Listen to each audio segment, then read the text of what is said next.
Well, hello, ladies and gentlemen. Guten Tag, meine Damen und Herren, und bonjour. Here we are with the Mutsuki class destroyer. First, we'll be covering a little bit of their design, then going on to the weapons, and then on to the historical action that the named ship of the class saw. Now, the Mutsuki class was an improved version of the Kamikaze class destroyer, and was the first with triple 61 centimeter torpedo tubes, and they pack a punch, believe you me.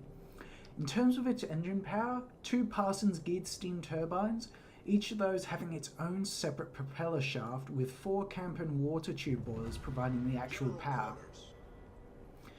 The turbines were designed to produce about 40,000 shaft horsepower, with the 400 tons of fuel giving it about 7,500 kilometer range, at a rough speed of about 15 knots. The crew itself was 150 crewmen.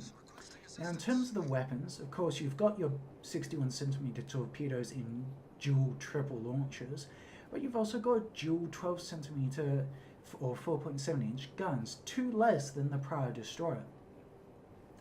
In terms of AA, I would really prioritize that and then getting the torpedo tube upgrade, because as it is, default, your torpedo range is 6 kilometers and your spotting range is 6 kilometers. So, yeah, definitely recommend playing this ship as a scout rather than your traditional destroyer, unless, of course, you can ambush the enemy, in which case, good luck too. Now, in terms of its historical action, the Mutsuki was built at the Sasebo Naval Arsenal and was laid down mid-1920s, and was completed a year or two after. Originally commissioned as Destroyer Number 19, it was actually given this name in 1928. Now, the first action this ship saw was in the assault on China, including the first Shanghai incident, as well as a couple of other scraps here and there. Now, on to World War II. The Mutsuki actually participated in some of the initial skirmishes around Wake Island as the Japanese were trying to capture it, as well as part of the Port Moresby invasion group during the Battle of the Coral Sea. And towards the end of August 1942, as they were trying to recapture Guadalcanal, Mutsuki also managed to get in a couple of long-range shots into the Marine Corps position at Henderson Field. And the next day, as she was trying to evacuate a disabled transport, a formation of B-17s suddenly appeared. And, well, somewhat surprisingly, they actually managed to score a hit on the destroyer. And her captain, after being retrieved from the water with the other surviving crewmen, and I quote, apparently, said, "Even the B-17s can make a hit once in a while." Which is rather an ignoble end, really, and I believe there was about 12 of them built in the end. But they are quite nice little destroyers, especially once you get that torpedo upgrade, because that will kick your range up from 6 kilometers to 10, giving you 4 whole kilometers of wiggle room. Of course, you're not really going to be scoring many hits at 10 kilometers, but it's peace of mind and it allows you to play like a traditional destroyer.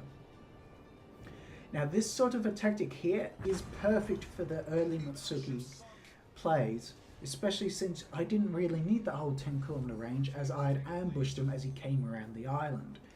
Now, the more astute of you will have noticed that this is against a AI or a co-op battle. I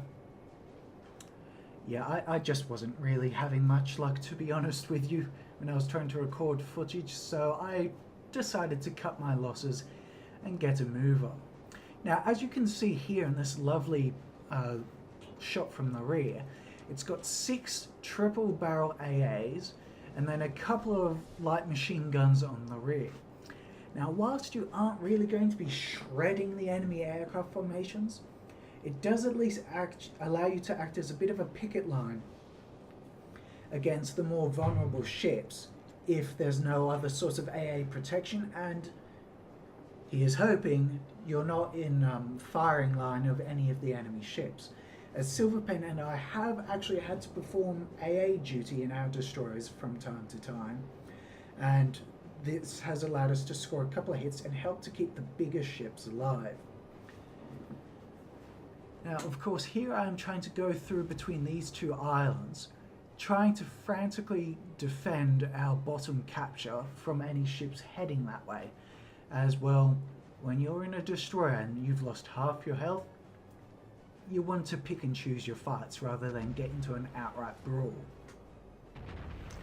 Now, how have you all been finding your respective destroyers? I've only really tried the Japanese ones myself, but from what I can tell, the American ones are more of your gunboats, and the Soviets, whilst their torpedoes are short range, they are incredibly fast, if rumours are to be believed. Like, what am I saying? They aren't rumours. I've lost a battleship to one of those. They are fast. Avoid at all costs. Now, one of the problems I've found with, before you get that torpedo upgrade is, occasionally you will find yourself getting into close range engagements with other destroyers. Now, whilst you may have the same amount of torpedoes, the loss of 2 of your gun turrets will restrict the amount of firepower you're able to put out in those knife fights. Now, for those of you that are intelligent enough to be able to foresee those coming and avoid them, bully for you. But I have found it has gotten a little hairy, and you don't want to be dodging torpedoes at 1 kilometer in this ship.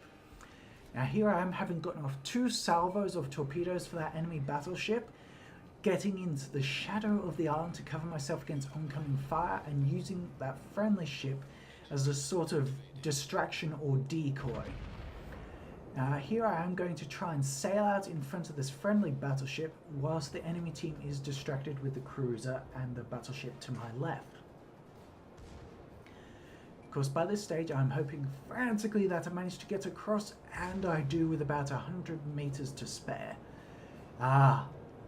Here we are, lining things up for a lovely little ambush. Now, how many of you are excited for the British cruisers and battleships and what have you that are coming out? Because they've decided to be awfully cruel to us and tease us with their tech tree. And for those of you that have actually looked at it, you'll notice some of the British cruisers, they'll have the 3-barrel guns, or 3-barrel turrets, sorry, I should say, and then the middle one will be shorter. Now, in the very little amount of time I've had since noticing that and making this video, without research, the nearest I can come to an explanation is possibly just because of the way the breaches are arranged inside the turret.